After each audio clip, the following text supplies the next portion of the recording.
Welcome to the Explainer. Okay, so today we're going to break down China's massive high-stakes gamble, betting on an army of robots to solve a problem that seriously threatens its future as an economic superpower. Let's dive right in. So, what's really at the heart of this whole thing? Well, it's a fundamental imbalance. You see, for decades, China's incredible growth was fueled by a massive, seemingly endless labor force. But now, that equation is completely flipping on its head. Birth rates are at a historic low, which means you have fewer young workers coming in and a huge swelling population of retirees who need support. So you gotta ask the big question, right? How on earth do you keep your economy growing when your actual population is shrinking? For Beijing, the answer is a massive all-in pivot toward automation. All right, to really get a grip on just how huge this bet is, we first have to understand the scale of the problem. China's entire economic system, it was built for a booming population. Now, that same system has to somehow adapt to a shrinking one, and that creates a major mismatch. And believe me, experts are sounding the alarm bells. People like Stuart Gatelbaston are saying that if things just stay the course, we're not talking about a small problem. We're talking about a massive crisis. The country's whole social and economic fabric is at risk, from a pension system that could literally break, to healthcare costs that could skyrocket, to a huge drop in productivity. So, what's the plan? What's this radical change from Beijing? Well, it's a full throttle push into a robot revolution. We're talking about deploying automation and AI on a scale the world has just never seen before. And this number right here, it just shows you the sheer dominance we're talking about. China isn't just a player in the robotics game, it is the game. It installs more than half of all industrial robots on the entire planet. That's huge. And all this has led to the rise of something straight out of sci-fi, the so-called dark factory. These are places so completely automated, they don't even bother with lights. Why would they?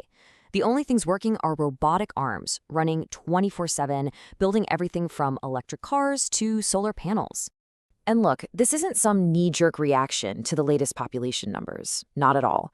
This is a core part of a long-term strategy called Made in China 2025, something they launched almost a decade ago. The goal? To secure the nation's economic future by becoming a completely self-sufficient, high-tech powerhouse. And we're not just talking about simple robotic arms here. Oh no, the ambition goes way beyond that.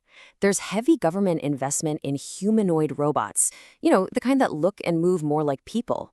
And they're already being tested in really complex jobs, from sorting packages on assembly lines to even working in scientific labs. Okay, but this is where the vision starts to get even more futuristic and maybe a little personal. This tech isn't just for making things in factories. It's also being designed to solve a deeply human problem right inside the home. Think about this. Right now, nearly a quarter, almost 1 in 4 people in China is over the age of 60. And if you look down the road, by the end of the century, that could be more than half. This creates an absolutely massive, urgent need for elder care solutions. And this is where we hit a really unique challenge, a direct legacy of the one-child policy.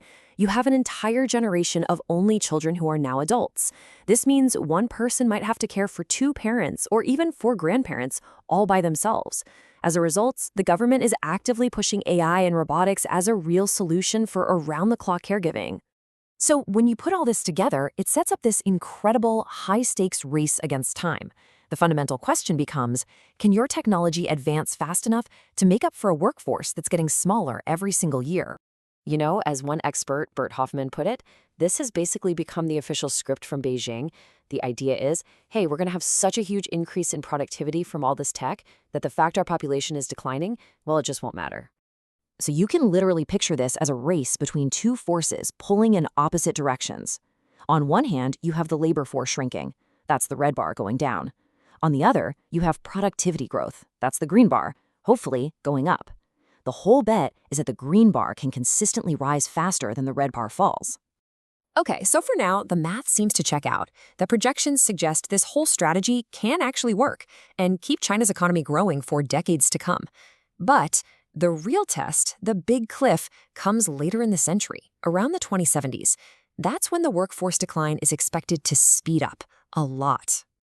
But, and this is a huge but, Like any high-stakes gamble, this one comes with a massive risk. It's a double-edged sword.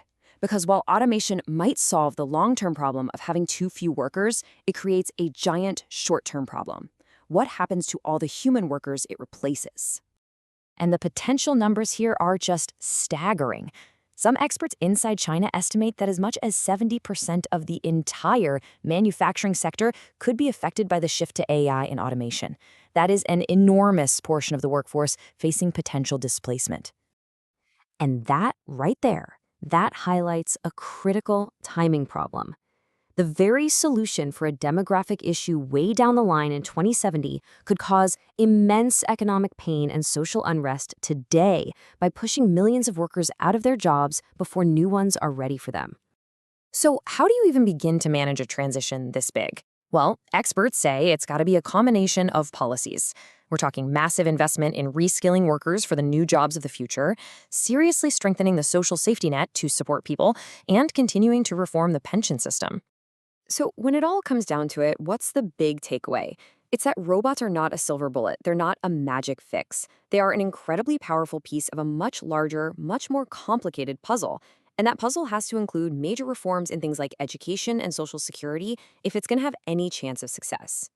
And that leaves us with one last, pretty provocative thought.